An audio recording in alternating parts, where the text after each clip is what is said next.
Bharatiya Janata party के लिए उत्तर प्रदेश का विधानसभा चुनाव जो अगले साल 2027 में होना है, बहुत बड़ी वैल्यू रखता है, बहुत बड़ी ताकत रखता है। उत्तर प्रदेश जीतना अपने आप में बहुत मायने रखता है, क्योंकि हिंदुस्तान का सबसे बड़ा राज्य है जनसंख्या के हिसाब से, सीटों के हिसाब से, और हिंदुस्तान के अंदर उत्तर प्रदेश से ही दशा और दिशा तय हो जाती है, क्योंकि सबसे ज्यादा लोकसभा की सीटें भी 75-80 सीटें वहां से आती है। वहां से यदि चुनाव जीत लिया तो आप मान के चलिए संसद के अंदर सरकार बनने का रास्ता साफ हो जाता है। इसी तरह विधानसभा भी यदि जीत ली तो मान के चलिए गढ़ जीत लिया। यही सोचकर अब भारतीय जनता पार्टी अभी से ही इस पूरी ताकत में लग गई है, और इसके साथ साथ आरएसएस ने भी पूरी तरीके से अंदर खाने कमान संभाल ली है। किसी भी तरीके से 2027 का विधानसभा चुनाव यूपी का भारतीय जनता पार्टी को जीतना है।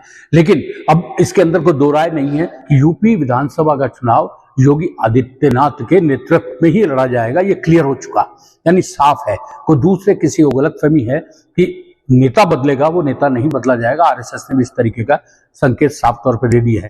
अभी होली के बाद में कानपुर के अंदर आरएसएस और बीजेपी के शीर्ष नेतृत्व की एक उत्तर प्रदेश के चुनाव को लेकर एक बहुत महत्वपूर्ण बैठक हुई। इस बैठक के अंदर साफ तौर पर आरएसएस ने संकेत दिया है कि यूजीसी का जो मामला चल रहा है और अविमुक्तेश्वरानंद का जो मामला चल रहा है, इन दोनों मामलों के अंदर पूरी तरीके से पार्टी हैंडल करे, टैकल करे, और अविमुक्तेश्वरानंद का जो मामला है उसके अंदर काउंटर करे। किसी भी तरीके से संदेश नहीं जाना चाहिए कि भारतीय जनता पार्टी सनातन के खिलाफ है। और ये जो समाजवादी पार्टी और कांग्रेस मिलकर इस प्रोपेगेंडा को फैलाने के लिए लग रहा है, जिसमें शंकराचार्य को सामने करके रख रखा है, उसका पूरी तरीके से पटाक्षेप करना है। और ये पटाक्षेप जितनी जल्दी हो जाए उतनी जल्दी अच्छा है, क्योंकि जितना लंबा ये खींचेगा उसका इलेक्शन के अंदर नुकसान होगा, एंटी इंपेंसी फैक्टर का भी होगा।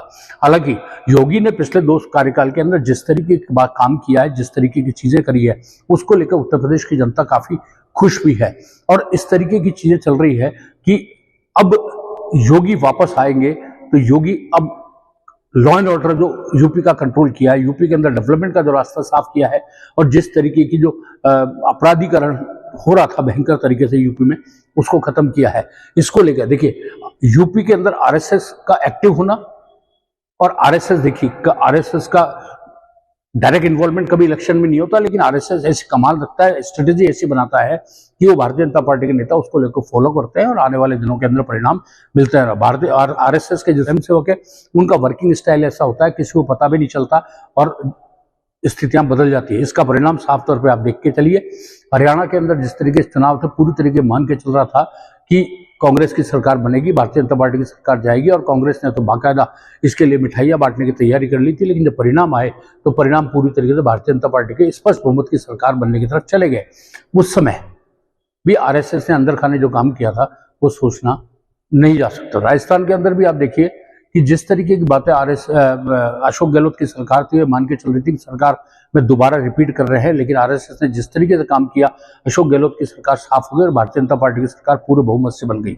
ठीक इसी तरीके से आप देखिए छत्तीसगढ़ और मध्य प्रदेश के अंदर भी जिस तरीके का खेल हुआ, छत्तीसगढ़ में तो मान के चल रहे थे कि अब की बार कांग्रेस की सरकार आएगी, भारतीय जनता पार्टी की सरकार जाएगी, लेकिन वहां भी खेल हुआ दूसरा।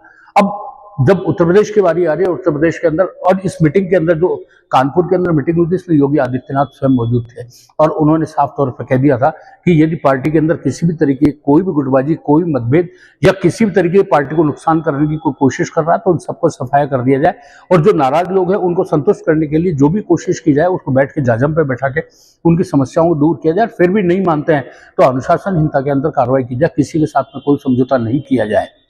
बहरहाल अब देखिए, अगले बार जो 2027 का विधानसभा चुनाव हो रहा है वो काफी रोचक होगा, लेकिन होगा योगी आदित्यनाथ के नेतृत्व में।